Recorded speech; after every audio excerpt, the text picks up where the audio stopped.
तो गाइज़ इसी काम को जो हमने सिंगल सिंगल वीडियो में किया है, बोल्ड, इटैलिक, मोनोस्पेस और ये लाइन स्ट्रेट लाइन थ्रू, तो ये गाइज़ इसको हम एक वीडियो के अंदर भी कर सकते हैं। इसमें मैंने आपको कम्बो पैकेज लेके आया हूँ। यहाँ पे बहुत ही आसान सी ट्रिक है दोस्तों, आप कुछ भी नहीं करना, हेलो वर्ड आप लिखेंगे, ठीक है। उसके बाद अगर आप चाहते हैं इसको अपने बोल्ड करना है वो वर्ड को, तो आप यहाँ से बोल्ड कर सकते हो। यहाँ पे देख सकते हो साइड पे आपको सामने काफ़ी सारे ऑप्शंस आ रहे हैं, ठीक है।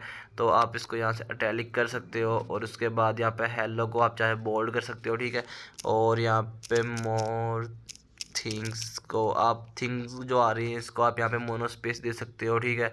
जो मोर आ रहा है इसको हम यहाँ से लाइन थ्रू या जो भी आप यहाँ से देख सकते हो दोस्तों, ये देख सकते हो यहाँ पे जो आपका टेक्स्ट है वो बड़ा स्टाइलिश हो गया है, बोल्ड भी है और इटैलिक भी हो गया है या तो मोनोस्पेस भी हो गया है। तो ये सारी चीज़ें आप यहाँ पे इसमें यूज़ कर सकते हो, कोई मसला नहीं है। मतलब कि अलग अलग से वो आपको सिंपल देने की ज़रूरत नहीं है, सिंपल सेलेक्ट करें। अब ये वाली इन्होंने काफ़ी अमेजिंग किस्म की यहाँ पे अपडेट्स ला दी आ गई है इसमें।